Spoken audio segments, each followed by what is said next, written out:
There is a road in interior Alaska called the Denali Highway. It is not the road most people mean when they say they're going to Denali. It runs east to west for 135 miles between the town of Paxson and the town of Cantwell, and for all but a few miles of that distance, it is gravel. There is no fuel between the two ends in the off-season. There is no cell service across almost the whole of it. It climbs above the tree line into open tundra in the middle, and it stays there for a long time. And the mountains you can see from it are the Alaska Range to the north, close enough on a clear day that they do not look real. The road is closed by snow from the middle of October to the middle of May. For 7 months of the year, it does not exist as a place you can drive. Between the middle of June and the middle of September in 2024, 4 people driving that road reported the same thing. The first was Nadine Prosser, 52, a schoolteacher who lived in Cantwell. She was on the road on the morning of Sunday, the 16th of June.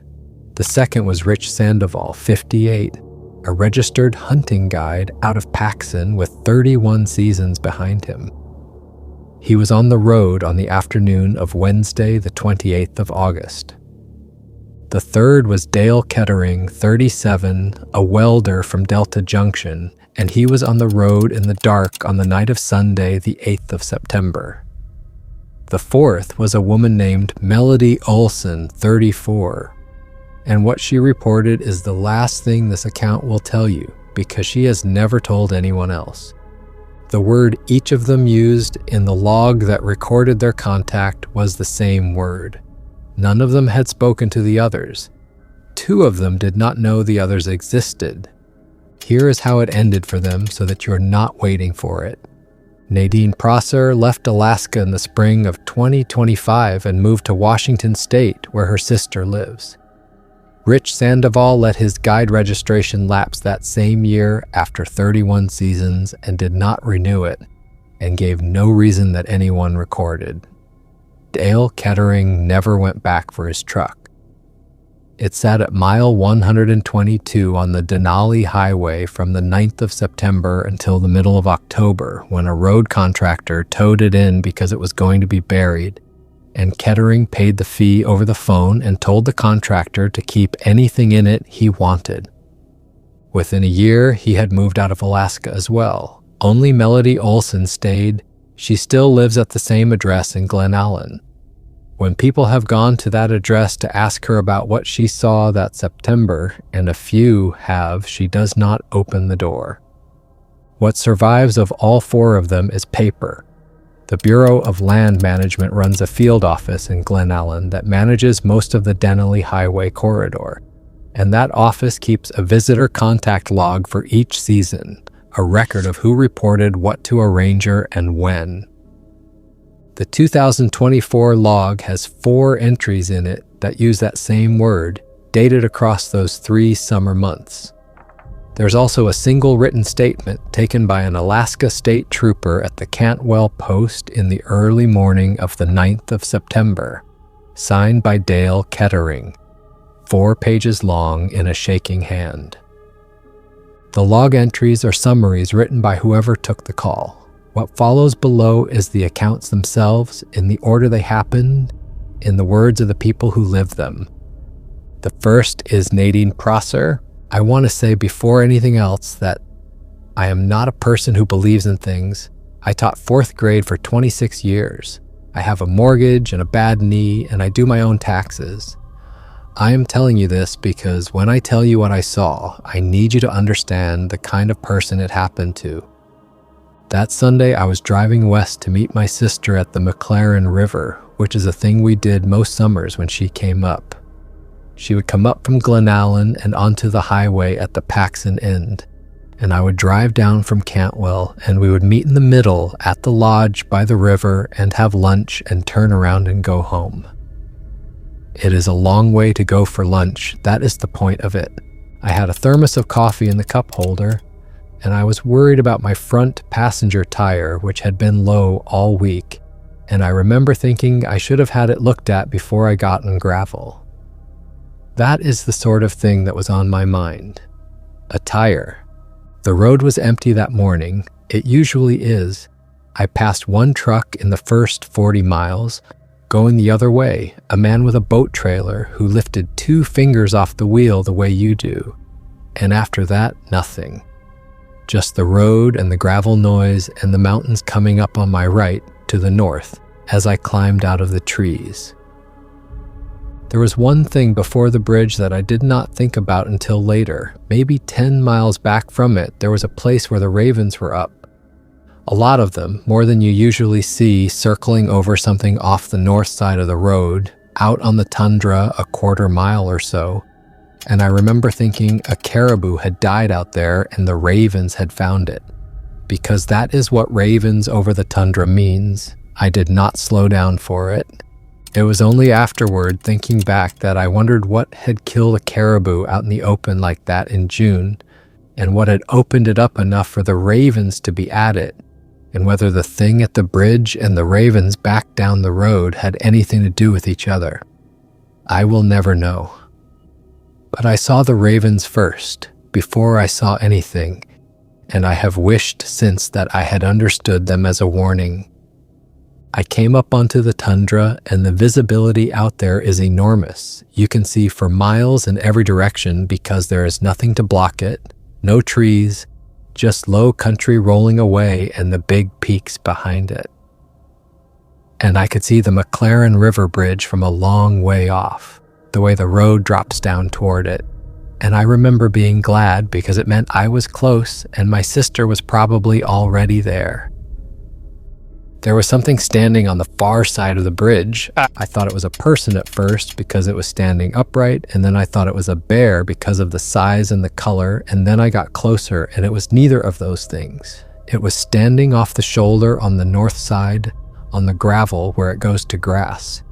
And it was facing the road, facing me, and it was holding something against its chest with both arms the way you would hold a large dog you were carrying. What it was holding was a Dall sheep, a white one. I could see the horns and I could see the legs hanging down, and I could see that the head was hanging too at the wrong angle, so I knew the sheep was dead. I did not stop. I want to be clear about that. There is a story people expect where the person stops and stares, and I did not stop. My foot did the opposite of stopping. I went across that bridge faster than I have ever driven on gravel in my life. And as I went past it, I was maybe 30 feet from it, and I looked because you cannot not look. And I saw it clearly for about 1 second. It was taller than my car. Standing there flat on the ground, it was taller than my car, and my car is not a small car. It was covered in hair that was dark, a rust color going to almost black, and wet, matted down wet, on the shoulders and the chest, and the sheep it was holding was wet too where it was pressed against it. The face was not an animal face the way I expected. It was wide and flat, and there was a heavy ridge over the eyes, and a broad flat nose, and the eyes caught the light and threw it back the way a dog's eyes do at night. Except it was morning. It watched the car go past, it turned its head to watch, and I saw it do that in my mirror, and then I was over the bridge and around the bend, and it was gone. Here is the part I have never been able to make sense of. As I came at it, it stepped back. It took a step back off the road, backward, to let me through. It moved out of my way. Whatever it was, it understood that the road was mine, and it was polite about it. And I have thought about that more than I have thought about anything else, because a bear does not do that. A bear does not stand aside for a car and hold the door for you. My sister was at the lodge. I sat down across from her and she asked what was wrong, and I told her I had seen a grizzly with a sheep by the bridge, and she said that made sense, that grizzlies take sheep, and I said yes, that it was a big grizzly, and we had our lunch. I called it a grizzly for 4 months. I called it a grizzly to my sister and to the ranger I finally told in October, and to myself in my own head lying in bed. It was easier. It let me keep driving that road, except that I did not keep driving that road, not alone, not the rest of that summer, and if you had asked me why, I would not have been able to tell you. I never looked in my mirror again on the Denali, not once. I would rather have hit a moose than see what was behind me. The second account is Rich Sandoval's. I have guided in this state for 31 years. I have seen every large animal Alaska has, most of them at a distance you would not want to be at, and I have packed out more meat than I could weigh. I am telling you my resume because I want you to weigh what I say against it. I'm not a man who scares off a track in the mud. I know what is out there, and I have made my living in it. The 28th of August, I was hauling a client's caribou back toward Paxson. We had a drop camp up off the highway, and the hunt had gone clean. One bull, and I had quartered him in the field the way I always do, and bagged the 4 quarters in game bags and loaded them in the bed of my truck under a tarp. The client had flown out already. It was just me on the road in the late afternoon, coming down off the tundra with the light going long and gold the way it does up there in August, and I was maybe 4 miles west of the Maclaren Bridge, coming down the grade toward Paxson when I felt the load shift. You get to know your truck. I could feel by the way it took a corner that a strap had worked loose and the quarters were sliding, and I did not want caribou sliding around loose back there for another 60 miles. So I pulled into a gravel pullout to restrap it. Ordinary thing. I have done it 1,000 times. I got out on the driver's side and went to the tie down and started working the strap with my back to the bed and my head down and my hands busy. I was not paying attention to anything. There was nothing to pay attention to. It was an empty road in the daylight, and I was fixing a strap. I felt the truck rise. I need you to understand what that means. I did not hear anything. I felt the whole truck lift on its springs the way it does when you take a heavy man out of the passenger seat. That little rise and settle. The suspension came up. Weight had come off the bed of my truck, a lot of weight all at once, and I had my hands on the strap on the other side, and I felt it in my hands through the metal of the truck. I came around the back of the truck. 2 of the 4 quarters were gone. The tarp was folded back off them, folded, not thrown, not torn, laid back the way you fold a blanket off a bed. And 2 of the 4 game bags were simply not there anymore. And out past the pullout, out on the tundra, going away from me uphill and already 100 yards off, was the thing that had them. It was walking on 2 legs, and it had a bagged quarter under each arm, and it was not hurrying. That is what I keep coming back to. It had just lifted better than 100 pounds of caribou off the back of my truck without me hearing a sound from 10 feet behind me, and it was walking away across open country like a man carrying 2 bags of groceries in from the car, unhurried. It never looked back. I stood there and watched it go for a long time, longer than made any sense, until it went over a rise and was gone. And the reason I watched that long was that it never once turned around to see what I was going to do about it. It did not care what I was going to do. I was not a factor. I did not report the theft. I want to be honest about that because it matters. I reported the caribou as spoiled meat, which is a thing that happens, and I ate the cost because I have a guide registration and I know exactly what happens to a man in my business who starts telling that story. You are done. Nobody books the guide who saw the thing. So I told the client the weather had turned the meat, and I told the ranger nothing, and I kept my mouth shut for a long time. 3 weeks later, I was back through there and I found one of the game bags. It was a half-mile off the road on the tundra, and I only found it because I was glassing for sheep, and it caught my eye, white against the brown. It was empty. It was turned inside out, the way you turn a sock, and it was folded. Folded in a square and set down. I did not touch it. I have thought a great deal since then about what I leave on that road. 31 seasons. Every fall I'm up there with meat, gut piles at every kill site, coolers in the truck, bones and hide and the smell of it carrying for miles in country where the wind never stops moving. I have been feeding that road for 31 years, and I never once thought of it as feeding anything, and now I cannot stop thinking of it that way. I moved my drop camps for the rest of that season, every one of them off the pattern I had used for a decade, and I told my clients it was about the wind. It was not about the wind. I will tell one more thing and then I am done, because it is the thing that made me let the registration go. Late in September, I had a camp up off the road with 2 clients, and I had done what I said. I had moved it off my old spots, put it somewhere I had never camped before, thinking I was being clever. The second night, one of the clients woke me because he said something was walking the edge of camp. I got up and I stood out past the tents with my rifle and my headlamp, and I put the light out into the dark at the edge of things, and there was nothing to see, but I could hear it. Out past the light, moving, slow, a big weight settling and lifting, circling the camp, at the distance where the light gives out. It went around us most of the night. It never came in. It stayed exactly at the line where I could not see it, and it walked that line around and around, and every so often it would stop for a long time, and I would stand there with the light and the rifle and know it was standing too, out there facing in, and then it would start again. I did not sleep. In the morning, there were tracks all the way around the camp in a ring at that same distance, and even ring around the 3 of us.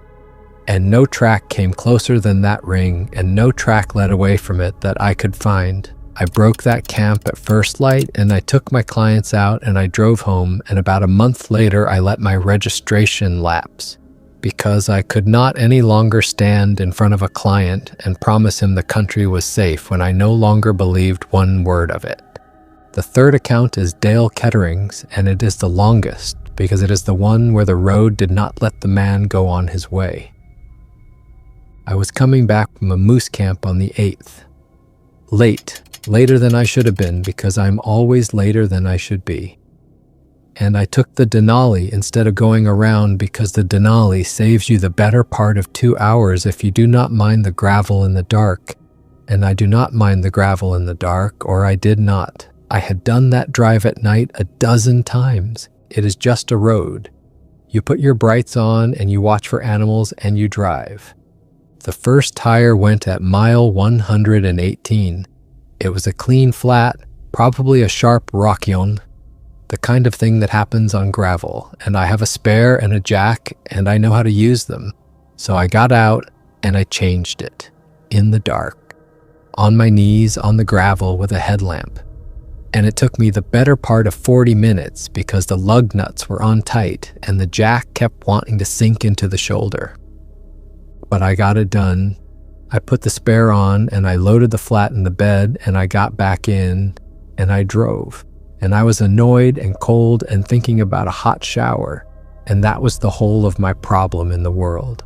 The second tire went 4 miles later at mile 122. I know the mile because there is a marker right there, and I sat and looked at it for a long time afterward. I want to explain what that means, because if you have not been in it, you will not understand why I did what I did. I had 1 spare, and it was already on the truck. I had no second spare. So now I had a flat I could not fix on a truck I could not move. At mile 122 in the dark, with no cell service, on a road that in September at night might see 1 vehicle before dawn, or might see none at all. It was cold. It was going to get colder. I had a jacket and a headlamp and no water and no food because I had eaten it all at camp. Cantwell sits at the end of that road at the mileposts, and I was 13 miles short of it. I knew that road, and I knew it was 13 miles because I had just watched the markers go by. 13 miles is a long walk, but it is a walk, 4 hours maybe in the dark on bad footing. And the alternative was to sit in a cold truck and hope somebody came, and nobody was coming. If I stayed, I was betting my night on a stranger. If I walked, I was betting on my own legs. Anybody would have walked. You would have walked. So I put on my jacket and I checked my headlamp and I started up the road toward Cantwell on foot. The first 3 miles were nothing. I want that on the record. The first 3 miles I was bored more than anything. It is loud, walking on gravel. Your own feet are the loudest thing for miles, and the cold got into me, and I walked faster to stay warm, and I watched the black shapes of the mountains against the sky where there were no stars because it had clouded over. I counted mile markers. I thought about the tires and what they were going to cost me. Ordinary, miserable thoughts. A man walking home in the cold. Somewhere in the 4th mile, I noticed there was gravel sound behind me that was not mine. You know your own footsteps. You have listened to them your whole life. And there was a second set back behind me, off my rhythm.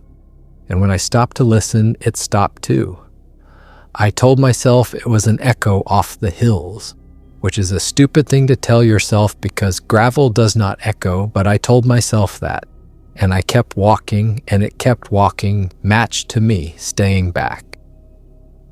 I did the thing you're not supposed to do. I turned off my headlamp.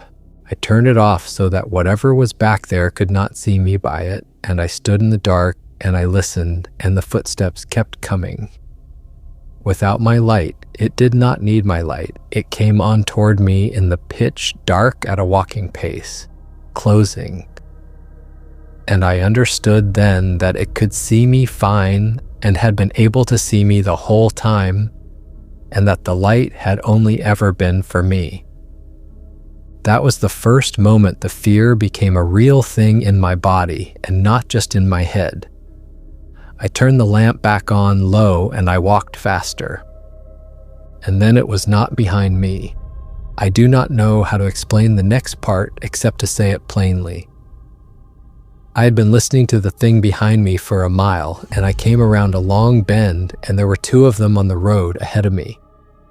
On the road, standing on the road between me and Cantwell at the edge of my headlamp's reach, and they were not the one that had been behind me because I could still hear that one behind me. So there were at least 3, 2 ahead on the road and 1 on the road behind, and I was in the middle of that on foot with a headlamp and a jacket. I went off the road. I went right, downhill, east, off the shoulder, and down into the country. Because I could not go forward and I could not go back, and the only thing I had, the only card in my hand, was that on the road I was a thing they could see coming from a long way off, and off the road in the timber maybe I was not. I know that near the Cantwell end, the highway comes down off the tundra, and there is a black spruce in the low ground along the Jack River, and I made for that downhill, because a man in the trees is harder to keep in sight than a man on a road. That was the whole of my reasoning. Get where they cannot watch me walk. The spruce down there is thick and it is wet. There were patches of old snow in the shadows that had not gone all summer, and there was deadfall you could not see until you were on it. And I went through it with the headlamp on its lowest setting, hooded with my hand, moving as quiet as a man can move who is going downhill over deadfall in the dark. My boots were wet to the knee inside 100 yards. I did not care. I was listening. I found something dead. It was in a little opening in the spruce, and I nearly walked into it. And I got my hand over the light before it lit up the whole thing, but I saw enough. Something large opened up, dark and wet, and the ground around it dark and wet, and it was steaming. In the cold, I could see it steaming, which meant it was warm, which meant it was recent. I did not stop to learn what it was. I turned and went the other way, and I did not run because you cannot run in that timber in the dark, but I went as fast as a man can go. There was a place a little after that where I had to stop. The spruce came together so tight I could not see a way through it in the dark, and I stood with my back against a trunk and my light off and made myself breathe slow and pick a line. And while I stood there, closer than anything had been all night, one of them walked past me. I did not see it. I heard it 3 or 4 steps, a heavy, careful weight coming down through the deadfall, off to my right and near enough that I could have reached the sound, and then the smell came, which I have not told many people about because it is the part that makes them look at you differently. It was a wet animal smell, rank, like a dog that has rolled in something. But under it there was another smell that was almost sweet and almost rot, and I have never smelled it before or since, and I hope I never do again. It went past me in the dark, whatever it was, and it did not know I was there, or it did not care that I was there. And when the steps had gone on, I let out the breath I had been holding, and I moved, because standing still was worse than moving. They were pacing me in the trees. That's the thing I have the hardest time saying, because it is a thing that no one wants to be true. I could hear them, keeping level with me, off to my right, back toward the road, and off to my left, down toward the river. And they were not quiet. That is what undid me. They were not trying to be quiet. They were big enough, and there were enough of them that they did not have to be. And they came through that spruce on either side of me at my speed, matching me, hurting me. And every so often I would hear one of them go over deadfall, and it was a heavy sound, a sound a big thing makes. And I kept my light down, and I kept walking, and I did not look at them because I did not want to see how close they were. I saw one of them once. There was a gap in the spruce, a place where the trees opened for maybe 40 feet, and one of them crossed it, off to my left and below me, and my light was low and pointed at the ground. But there was enough spill to catch it for a second and a half, no more. It was moving across the gap on 2 legs, and it was carrying something. I saw it from the waist down, and I saw the load in its arms, and I did not see the face. And I have thanked God for that every day since. That the light was low, and I did not see the face. It was tall. The legs were wrong, too long in the thigh, and the way they folded was wrong, and it was carrying something the size of a person against its chest. And it went across that gap in 3 strides and was gone into the black on the far side. And I stood absolutely still and did not breathe. And then the timber started to thin. I could feel it before I could see it, the trees getting smaller and farther apart. And then there was open sky ahead of me low down, and I came up out of the spruce onto the shoulder of the highway again, closer to Cantwell than I had any right to be, because I had been going downhill and forward the whole time and had made better distance than it felt like. I came out onto the gravel, and I turned and looked back at the tree line, and they were there, at the edge of the trees. I could not see them, but I knew where they were. 3 shapes darker than the dark behind them, standing at the line where the spruce ended, and they did not come out. They stopped at the trees. They watched me stand on that road, and they did not take 1 step out of the timber onto the open ground. And I have thought about that as much as I have thought about anything. That the road was the one place they would not follow me, the open place where a thing can be seen. I walked the last 4 miles on the center line of that highway with my headlamp switched off, in the pitch dark, straight up the middle of the road, and nothing happened, nothing at all. And that was worse than all of it, those 4 miles of nothing, because I knew they were back there in the trees along the road, keeping pace and choosing not to come out. The not coming out was a decision, and a thing that makes a decision is a thing that is thinking, and I did not want to be walking home in the dark from something that was thinking. There is a thing that happens to your mind on a walk like that. It stops being afraid because it cannot stay afraid for 4 hours, and it goes somewhere flat and calm and terrible, and it starts to make bargains. I found myself thinking that if they had wanted me, they would have taken me in the timber easily anytime, and that the fact that I was still walking meant they had decided not to.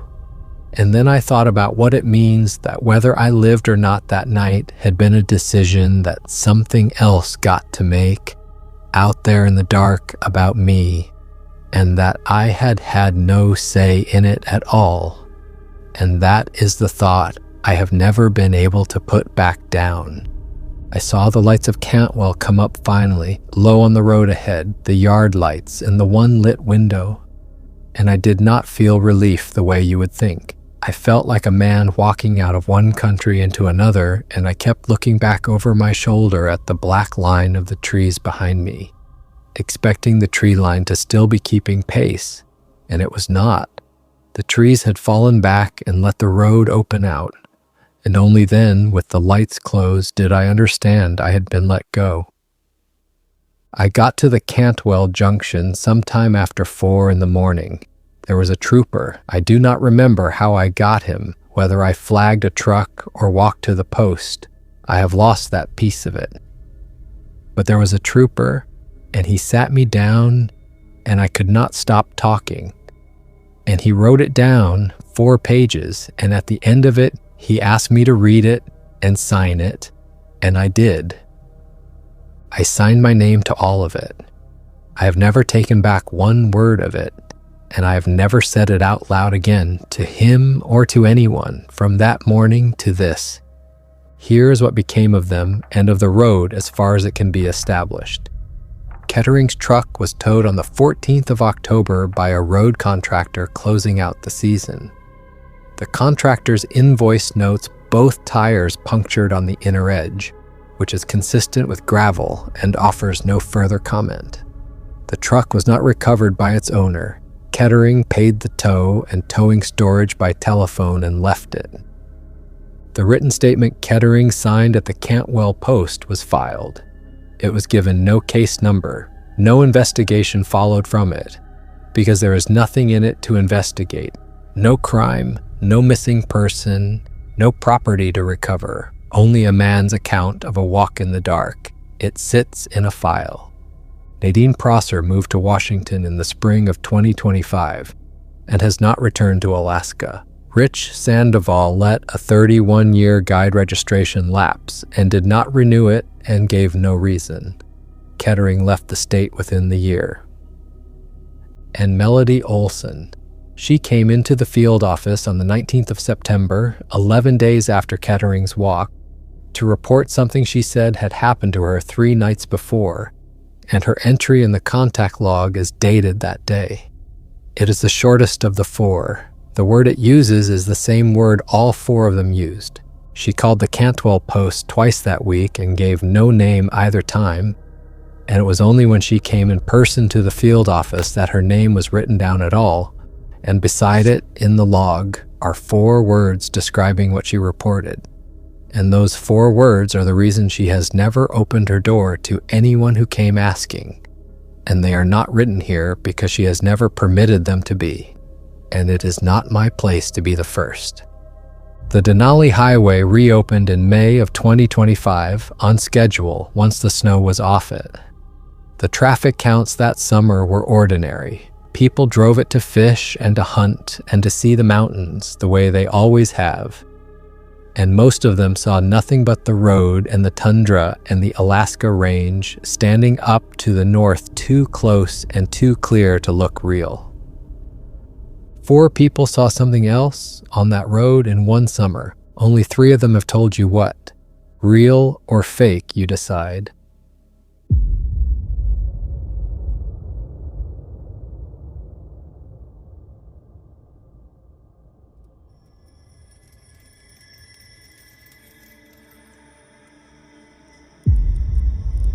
There's a place in the mountains of southeastern British Columbia where a highway crosses a pass called Kootenay Pass. The road is Highway 3, the Crow's Nest, and the stretch that goes over the pass is known to the people who work it as the Salmo Creston. The summit sits a little under 1,800 meters, and above it, on both sides, the mountains are steep enough and hold enough snow that in winter the slopes above the road slide. There are more than 100 avalanche paths that can reach that highway. It is one of the most avalanche-active stretches of public road on the continent, and it has been actively controlled since the 1960s, which means that all winter long there are people whose job is to go up there, read the snow, decide when the slopes are going to run, close the road, bring the slopes down deliberately with explosives, and open the road again. It is careful, technical, unglamorous work, and the men and women who do it keep written records of everything they observe every day because lives are decided on those records. Owen Brisbois did that job on Kootenay Pass for 11 winters. He was 44 in the winter of 2023 and 2024, which was his 11th season on that pass, and his 19th in the work overall, the first 8 of them in the Rockies before he came west. He was, by every account, good at it. Careful, quiet, thorough, the kind of forecaster who filled his field forms out completely when other people cut corners. And it is because he was that kind of man that there is a record of what happened to him at all. He stopped working the pass on the 4th of March, 2024, 3 weeks before the season would have ended.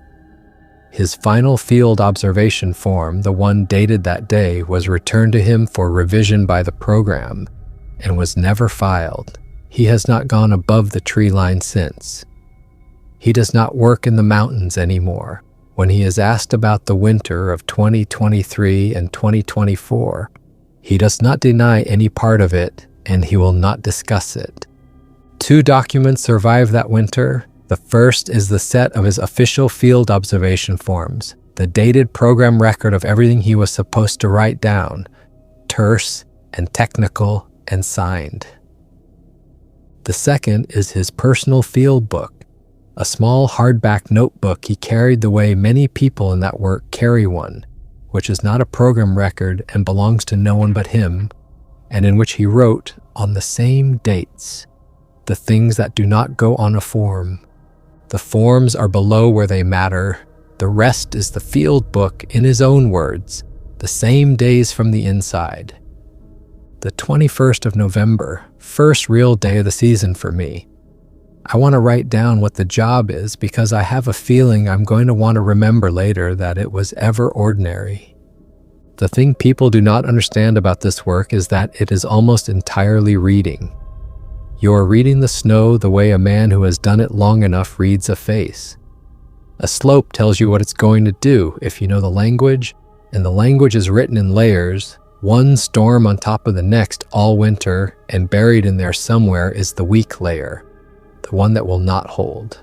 The bad news from a cold, clear night in December that stays down in the pack for months waiting. My whole job is to find that layer, to dig down to it, and put my hands on it and understand it, and then to look at a slope from the road and know, without digging, whether the bad layer under it is going to let go today. Some days you're right and nothing happens and the road stays open and no one thinks of you at all. That is a good day. Nobody thanks the man who correctly predicted that nothing would happen. I leave Creston in the dark before 5 and drive up the pass with the plow. And by the time there is any light, I am at the study plot below the summit reading the weather. There's a stake board there, a plywood board painted with a grid that I photograph and read for the overnight snow. There is a plot of instruments. I read the new snow and the settled depth and the temperature at the surface and at intervals down into the pack, and I write it all on the form on a clipboard with a pencil because a pen freezes. Then I go and look at the paths. There are the ones I can see from the road with the naked eye, and the ones I glass with the spotting scope, and the ones I have to skin up toward on touring gear to look at properly. I am looking for one thing, which is whether the snow up there is going to come down on its own, or come down when I make it, and when. I write down what I see. I do this every day the road is open, and some days it is the only human being I speak to is the plow driver on the radio. That is the job. It is looking at snow and writing down what you see over and over all winter alone and being right. Because if you are wrong, the road is open when it should be closed. The 30th of November. I want to put down a feeling, which I do not usually do because a feeling is not an observation and it does not go on a form. For the last week or so, up at the plot in the early dark, I have had the sense of being watched. It is not a sound, and it is not a track, and it is not anything I could point the scope at. It is the thing every person who has spent time alone in the mountains knows, the feeling on the back of the neck, and I have had it for 19 years, off and on, and always put it down to being a social animal alone in a big empty place, which is what it is most of the time. I'm only writing it here because later I may want to know when it started. It started before I saw anything. It started at the end of November in the dark at the plot, and I told myself it was nothing, and I read my weather and drove down. The 4th of December, first full profile of the season on Path 22. Path 22 is one I can reach. It runs down a wide open slope with old timber on both flanks and a clean apron at the bottom that the runout spreads across, and I can skin up the flank of it to a safe spot on the ridge and dig. I dug a full pit today down to the November crust and I ran my tests. There is a layer of buried surface hoar about 60 centimeters down that I do not like. It failed clean on the second set of taps, which is the kind of result that keeps you up. I flagged the pit, marked my layers, took my photographs, and left the pit open the way you do. Because you come back to the same pit and watch how the problem changes over the season. Wrote it all up, nothing else to report. A quiet day on a slope I will be watching all winter. The 18th of December, nothing to report. And I am only writing tonight because of a small thing that has stayed with me and I do not want to lose it. I was skinning up the flank of 22 to read my pit, and I crossed a set of tracks in the fresh snow up high above where I dig. I took them for elk at a glance because that is what tracks up there are, and I kept going. It was only on the way down, an hour later, coming back over them, that something made me stop and crouch and actually look. They were not elk. They were too long, and there were only 2 of them where 4 should be. And they were set one in front of the other in a line, the way a person walks, not the way a 4-legged animal moves. I stood over them for a minute, and then I decided I did not have time for it. And I went down and logged elk on the form because elk is what goes on the form. I have thought about that since, how easy it was to write elk, how the form has a box for elk and no box for the other thing, so the other thing becomes elk. The 11th of January. I need to write this exactly the way it happened, because on the form I have written 4 large mammals, species undetermined.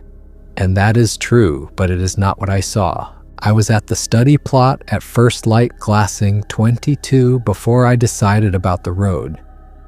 And there were 4 animals crossing the runout at the bottom of the path, going left to right, downslope, in falling snow. I put the scope on them. It was snowing hard enough that they came and went in it, but I had them for better than a minute, clear at maybe 600 meters. They were walking upright, 4 of them in a line, one behind the other. 2 of them were large and 2 of them were smaller, and the smaller 2 were in the middle between the large ones, and the largest of the 4 was walking last behind all the others, the way you walk behind children on a road. They were dark. They crossed the whole width of the runout at a steady walk and went into the timber on the right flank, and did not hurry and did not look up at me and did not look at anything but where they were going. I stood at the scope after they were gone into the trees for a long time. I have worked in these mountains for 19 years. I know what a bear looks like moving, spring bear on a slope, and I know what an elk looks like, and a moose and a wolverine crossing snow, and I know what a person on touring gear looks like at 600 meters. And this was none of those things, and I'm not going to write on a form the word for what it looked like. I wrote 4 large mammals, species undetermined, and I closed the road for 22 that morning for other reasons that were real, and that is where I left it. The 13th of January, went back to look at the crossing tracks. New snow overnight had filled them, and there was nothing to read, which I expected. But I sat with the record for a while tonight, and I do not like what it tells me. They crossed the run out of 22 on the 11th. I had closed that path on the 9th 2 days before for a hazard I rated high, and I had shot it and it had not produced. It sat there loaded and did not run. And on the 11th, after the storm had settled and the hazard had come down on its own terms and I was thinking about opening it, that is when they crossed it. They crossed it in the window when it was safe. I do not know what to do with that observation, so I am putting it here and not on the form. The 19th of January, my skin track. When I tour up to dig, I put in a skin track, a set of kick steps up the flank, and I reuse it day to day because it is work to break trail. Today, when I went up, my track had been walked, not filled by snow, walked, a second set of steps laid into mine in my kick steps, following my exact line up the flank for what I paced at close to 600 meters and then stepping off it into the trees. The steps were not mine and they were not another skier's because there were no skis, just steps, and they were spaced longer than a man's stride, longer than I could match trying, and they went up the way I go up in my line using the work I had already done. I did not finish the profile I went up to dig. I came down the 26th of January. They were at the study plot when I got there. First light, I came up the road in the plow's tracks, and my headlights came across the plot, and there were 4 of them at the edge of it, at the instruments, and they were already moving off when the light hit them going up and away into the trees, unhurried, the big one last. I had my camera. I have carried a camera on that job for 11 years and I got nothing because my hands were not working. They were shaking too hard to do the simple thing of lifting a camera and pressing a button, and by the time I had it up, they were into the trees. I stood in the plot in my headlights and looked at where they had been standing, at the instruments, at the stake board, at the plot they had been standing in the middle of looking at the same things I come there to look at. And I did the weather reading with my hand shaking, and I drove down, and I did not tell the program anything except the numbers. The 2nd of February, the pit. I dug a full profile on 22 today, a good one, down past the December layer, and I ran the whole battery of tests, and the buried surface hoar is still there and still reactive. And I wrote it all up carefully because it matters. I flagged it and photographed it and left it open the way I always do. This is on the form, and it is all true. Here is what is not on the form. I went back to that pit on the 4th, 2 days later, to read how the problem had changed and the pit had been opened. Not wrecked. I need to be exact. If an animal had stepped in it or a small slide had run through it, I would know what I was looking at. This was not that. The walls of my pit had been widened, opened out on both sides by something working from the top down, and the layers had been separated. My pit face is a clean vertical wall where you can see the whole season of snow stacked up in its layers, and someone had gone along that wall and pulled the layers apart from each other, opened them out, the way you separate the wet pages of a book that has been rained on, carefully, one from the next, so that they lay open. The buried surface hoar layer, the one I am worried about, the one I test, had been opened along its whole length and left open. Nothing was broken, nothing was taken. My flags were still standing where I put them. It was my pit, opened up and read and left for me to find. I sat on the ridge above it for an hour and did not go down to it, and then I filled in the form with the numbers from 2 days before because I could not bring myself to go back down to the face and take new ones. The 7th of February. There is a second pit now, 40 meters along the ridge from mine. It is dug badly. That is the only way I can say it. It is too shallow and the walls have fallen in, and there is no clean face to read anything off of. It is a hole, a bad hole, dug by something that was trying to do what I do and had not got it right. But it was dug on purpose. in the place along the ridge where you would dig if you had watched where I dig and were trying to copy it, and had not understood yet that where I put mine is chosen. I stood between my pit and the bad one for a while, and then I skied down, and I did not write anything on any form about any of it. The 10th of February, I brought a second person up, and I want to write down why I will not do that again.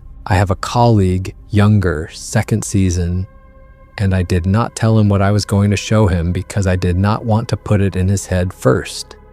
I just asked him to come up and read the pit on 22 with me, a normal thing, 2 sets of eyes on a problem layer. And when we came up onto the ridge and I showed him the pit, my open pit, the layers pulled apart along the whole face, he looked at it for a while, and then he told me a marten must have got into it, or a pine marten working the snow for voles, and that they will tunnel a pit face sometimes, and he was pleased with himself for knowing it. And it would have been a good answer. It is the answer I would have wanted, except that a marten weighs less than a house cat and does not open a 2-meter pit face out to both sides, and even lifts and separate 7 distinct layers along their full length and leave the flag standing. I did not argue with him. I let him write marten in his own book, and I was glad in a way that he could, and I understood standing there that I was not going to be able to hand this to anyone. Everyone who comes up here has a box that it goes in. Marten, elk, wind. The mountain gives you a smaller true thing to write down instead of the large one, and you write the smaller one because you have a form and a life and you want to go home. The 14th of February, Control Day. I want the times written down. We ran control on 22 and 26 today, avalanche rounds, road closed, the whole routine. And before the first round, out of a habit I've started, I put the scope on the paths and they were not on them. Both slopes, clean. I checked the timber on the flanks and I found them off the paths in the trees, already off before the first round went out. They were clear of the slopes we were about to shoot before we shot them. I started writing the times down in this book. First scope check clear on the paths at 7:14, off the paths and in the timber at 7:20. First round out at 7:41. They were gone from the runout 20 minutes before the first round, and I had told no one but the log that we were shooting. The 20th of February, I tested it. I'm not proud of this, but I had to know. I ran the whole control routine today and fired nothing.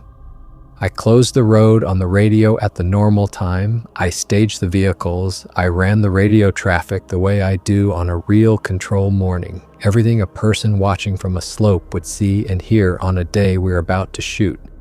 And I did not load the launcher, and I did not send a round. And I put the scope up. And they cleared the slopes anyway, off 22 and 26 and into the timber on the schedule, the same as a real morning, off before a shot that never came. They were not hearing the round. They were reading the closure. They were reading the road going quiet and the truck staging, and they were coming off the slopes for it the way I come out onto that road every morning reading the same signs. I called a real closure a lie today to see if they would believe it, and they believed it, and I sat in the truck after and did not feel well. The 17th of February. I have started leaving things out for them, and I am ashamed of it, and I'm writing it down so that at least one honest account exists. It began as a test, the way the fired nothing morning began as a test. I left a snow saw at the pit, a good one, mine with an orange handle, set upright in the snow at the edge of the pit face where they could not miss it. And I wanted to see whether a thing that opens a pit to read the layers would be interested in the tool a man uses to cut them. I came back in 2 days and the saw had been moved. Not taken. Moved, set down again a few feet away, laid flat, pointing along the layer it cuts, pointing the way you would point it to show what it is for. And I understood that I had asked a question and been answered, and that I had started a conversation I did not know how to be in, and that some part of me had wanted to. I took the saw back. I have not left anything since. But I think about it. I think about how easy it would be to leave the next thing and the next and to find out what they would do with it. And that is the thought that frightens me more than any track because it is my own. The 23rd of February. I found it in my own numbers, and I have to write this one carefully because it turns everything the other way around. I've been thinking of them as learning the schedule from me, watching me, copying me, coming off the slopes when they read my closures, and tonight I went back through the whole season looking for the first time, and I found the 9th of January, 2 days before I ever saw them, when I closed 22 and shot it, and it did not run and sat there loaded. And I opened it again on the 11th when the hazard had settled. And on the 9th, on the closed slope before my shot, they crossed it. I have it in my own record. On the flank, a set of tracks I logged on the 9th as elk and never thought about again. On a slope I had rated high and closed, and that did not run. They did not learn the schedule from me. On the 9th, they were on a slope I had called dangerous before I shot it, and it was safe, and they knew it was safe, and I did not, and I found out I was wrong the hard way when it would not run for my round. They read that slope right, and I read it wrong, and the pit they opened on the 2nd of February was not them being curious about my work. It was them checking it. It was them going down my pit face layer by layer to see whether I had finally understood the thing they had understood on the 9th of January. And I do not think I had. The 26th of February, no sighting today, and it was worse than a sighting, my stake board. The plywood board I read the overnight snow off of. That has the stake set into the snow in front of it at known depths so I can read settlement. Every stake had been pulled and reset, not knocked over, not scattered, pulled up and pushed back down to different depths evenly in a row, at intervals, the way you would set them if you were setting them and did not yet know what depths they were supposed to be at. My instrument, taken apart and put back with the pieces in the wrong places, neatly in order. I read the board today off stakes that had been reset by something in the night, and I do not know what the overnight snow really was, and I will never know because my one instrument for knowing had been handled. The 1st of March, storm cycle overnight, 22 released naturally in the small hours, a big one, ran the full path to the apron. I was down at the deposit in the morning doing the debris observations, walking the run out, and I climbed up toward the crown to look at the fracture line the way I do. And there were tracks above the crown, above the fracture, on the bed surface and above it, laid into the snow that had been hanging there right up until it let go. Tracks that were put down while that slope was still loaded and about to run, walking across the start zone of a path in the hours before it avalanched. Nothing that reads snow the way I read snow walks across a loaded start zone in the window before it goes. Unless it reads it better, unless it stood in the start zone of 22 in the dark and knew to the hour how long the slope had left and walked across it and off it and was gone before it ran. I photographed the tracks and then I sat down in the debris and I understood that I had spent 11 winters up here believing I was the one who came to this mountain to read the snow. The 4th of March, last day, I am writing this at the study plot at first light, and then I'm going down, and I'm not coming back up. Nothing is chasing me. I want that clear because I know how this reads. Nothing has ever chased me. Nothing has touched me or threatened me or shown me its face close enough to keep. In 11 years, the closest one has ever been to me is the far edge of the study plot, leaving. They have never once treated me as prey, and they have never once treated me as a threat. They have treated me as the other thing that comes to this mountain to read it, the slow one, the one who gets it wrong, the one whose pit is worth opening up to see whether he has learned anything yet. And this morning, alone up here in the light with the scope and the stake board that is not mine to trust anymore, I understand that I have been the observed party for 11 seasons on this pass, and probably longer, and that the record I have been keeping all this time, the careful dated record I am so proud of, is the smaller of the two records being kept up here, and I am in the other one. I'm going down now. Somebody else can read the snow. That is the last entry in the field book. The field observation form for the 4th of March was submitted and returned to Brisbane for revision on the grounds, in the program's own administrative language, that the wildlife observations recorded on it were outside the scope of the form and should be omitted. He did not revise it. It was never filed. The program recorded his departure as a mid-season staffing change, which is unremarkable and happens, and continued the winter with other staff, and the pass was controlled to the end of the season on schedule without incident.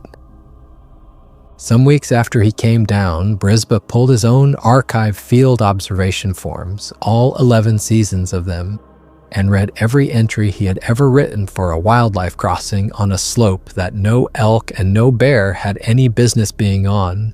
Every animal he had logged over 11 years as elk or bear or species undetermined on a start zone or a crown or a loaded flank where those animals do not go. He was looking for how long it had been going on and how many of them there were. He worked through 11 winters of his own careful handwriting, and at the end of it, he had a number. He has told the people close to him that he arrived at a number. He has never said the number, and it is not written here, because the only place it exists is in his own head and in the forms, and he has not shown anyone the forms. The field book is a small hardback notebook with a black cover, and it is not in any archive. It is in a drawer in a house well away from any mountain, and the man who owns it does not go up to the tree line anymore and reads no snow and keeps no record of anything. Kootenay Pass is still there. The highway still crosses it, and every winter the slopes above it still load and still slide, and there are still people whose job is to go up there in the dark before the light and read the snow and decide when it is going to run and close the road and bring it down and open the road again. They are very good at it. They keep careful written records of everything they observe. They are not the only ones, real or fake, you decide.